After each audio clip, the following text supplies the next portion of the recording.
You ever wonder how the world really works? I mean, behind almost everything you see, buy, or use, there's a business making it happen. Well, today we're going to pull back the curtain and demystify that whole world. We're going to break down exactly how companies make money, how they spend it, and how they grow, so you can see the engine that really drives modern life. All right, let's get into it. You know that feeling, right? You're standing in a supermarket aisle just trying to buy some water, and you're staring at this wall of 47 different brands. And you just have to ask yourself, why? Well, the answer in one word is business. It's the force behind your phone, your car, your morning coffee, everything. And today, we're going to pop the hood and see exactly what makes it tick. And this quote, it absolutely nails it. See, business isn't just about making a sale. It's a powerful cycle. It takes a tiny spark of an idea, forges it into a real product that people want, turns that product into money, and then, and this is the cool part, it uses that money to fuel the next great idea. It's like a perpetual motion machine for innovation. Okay, so at the end of the day, every single business on this planet, I don't care if it's the corner coffee shop or a giant like Apple, it all boils down to this one simple, elegant formula. Revenue, that's the money coming in, minus costs, the money going out, equals profit. This little equation is going to be our roadmap for this entire explainer. Everything flows from here. So let's start at the beginning and follow the money. Let's talk about that first piece of the puzzle, revenue. How do companies actually get cash in the door? So what is revenue? Well, simply put, it's the total amount of money a company brings in from everything it sells. You'll often hear it called the top line because it's literally the first number you see on a financial statement. And just to give you an idea of the scale, Apple's 2024 revenue was a jaw-dropping $391 billion. But, and you have to get this, that is not their profit. That's just the total amount of cash that came through the front door. Now, that revenue usually comes in one of two main flavors. The first is B2C, or business to consumer. That's when companies sell directly to you and me.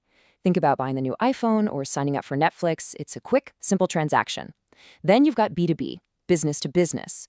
This is a whole different ballgame. This is Salesforce selling software to a huge corporation, or Boeing selling a $200 million airplane to an airline. These deals can take years, but the contracts are massive.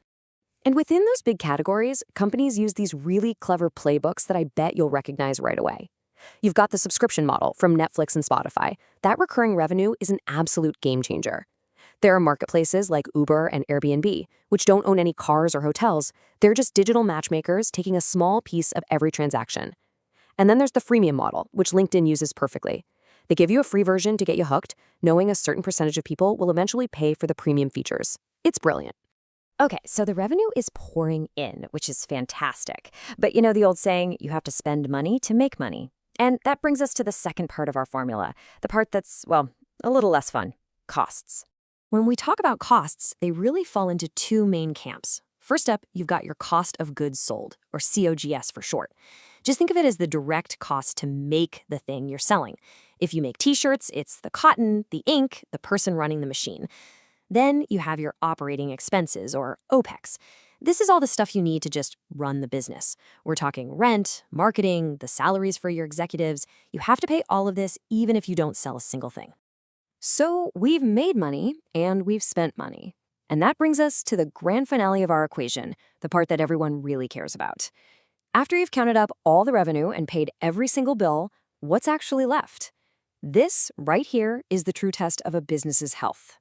The first health check we can run is called the gross profit margin. This is a super powerful number that tells you how efficient a company is at just making its product. It answers a really simple question. For every single dollar of revenue that comes in the door, how many cents are left after you've paid only for the materials and labor to create that one item?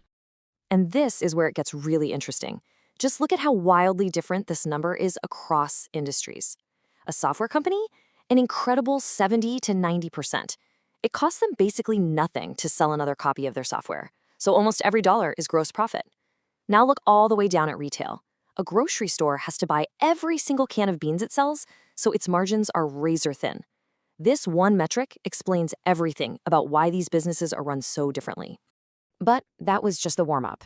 The ultimate measure, the number that really defines success or failure, is the net profit margin. This is the famous bottom line. It's what's left after you subtract every single cost we've talked about: materials, rent, salaries, marketing, taxes, the whole shebang. What percentage of that initial revenue do you actually get to keep?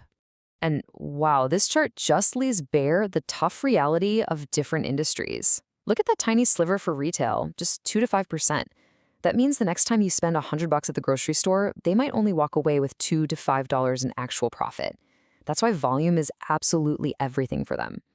A software company, on the other hand, can be incredibly profitable with way fewer customers. Okay, so you've cracked the code. You're profitable. That's fantastic. But nobody gets into business just to stay small, right? The next giant question is, how do you grow? How do you get more customers and turn this whole thing into a household name? Well, for decades, it's all come back to a classic framework, the 4 Ps of marketing. To grow, you gotta nail these 4 things. First, what's your product and what problem is it solving? Second, what's the right price for it? Third, where's the place people can actually buy it? Is it online? Is it in a store? And fourth, how are you gonna promote it so people even know you exist? Now let's just zoom in on that last P, promotion, because this story is absolutely legendary. Instead of dropping millions on Super Bowl ads, Dollar Shave Club made one hilarious, super low-budget YouTube video. It cost them about $4,500, went completely viral, and bang, 12,000 new customers flooded in over the next 2 days. That's not just marketing, that's a masterclass. But here's the thing. Smart companies don't just throw money at ads and hope for the best. Nope, they measure everything. And that brings us to a super important metric, customer acquisition cost, or CAC. It's really simple. If you spend $10,000 on marketing and get 100 new customers, your CAC is $100. It's the price you pay to get one new person in the door. Okay, so you know what it costs to get a customer, but what's that customer actually worth to you over the long run? That's where the other side of this equation comes in, lifetime value, or LTV. It's the total profit you expect to make from one customer over their entire time with you. Think about it. That loyal customer who buys a $5 coffee every single weekday, they're worth over $1,000 a year to that shop. That's their LTV. And this right here, this is the golden rule. It's the secret sauce to sustainable growth. Your lifetime value must be significantly higher than your customer acquisition cost. The magic number that investors and smart founders always look for is a ratio of at least 3 to 1. Why 3? Well, one part pays back the cost of getting the customer, and the other 2 parts are pure profit that you can reinvest to grow the business even more. Nail this ratio, and you've got a rocket ship. All right, enough theory. Let's put all this stuff into practice and see how these concepts, revenue, costs, margins, growth, play out in a real-world showdown between 2 absolute titans of industry. Okay, just look at these numbers for a second. This tells such an incredible story. Your eyes probably go straight to revenue, right? And you see Amazon is way bigger, almost $200 billion bigger. But then you look at net profit, and holy cow, Apple is more than 3 times as profitable. How is that possible? It's all in that net margin line. Apple keeps a massive 24 cents of every dollar, while Amazon keeps only about 5. This shows 2 totally different strategies at play. Apple is a profit machine, and Amazon is a growth engine. So if you're going to take anything away from all of this, let it be these 4 big ideas. First, every single business lives and dies by that simple formula, revenue minus costs equals profit. Second, revenue comes from a specific playbook. Third, profit margins, not revenue, are the real sign of a healthy business. And fourth, if you want to grow sustainably, you have to hit that magic 3 to 1 ratio of LTV to CAC. So in the end, you see, business isn't some kind of magic. It's a system. It has rules. And now that you understand those rules, I want to leave you with a fascinating question to chew on. When you look at these giants, Apple and Amazon, whose strategy do you think is more resilient for the long haul?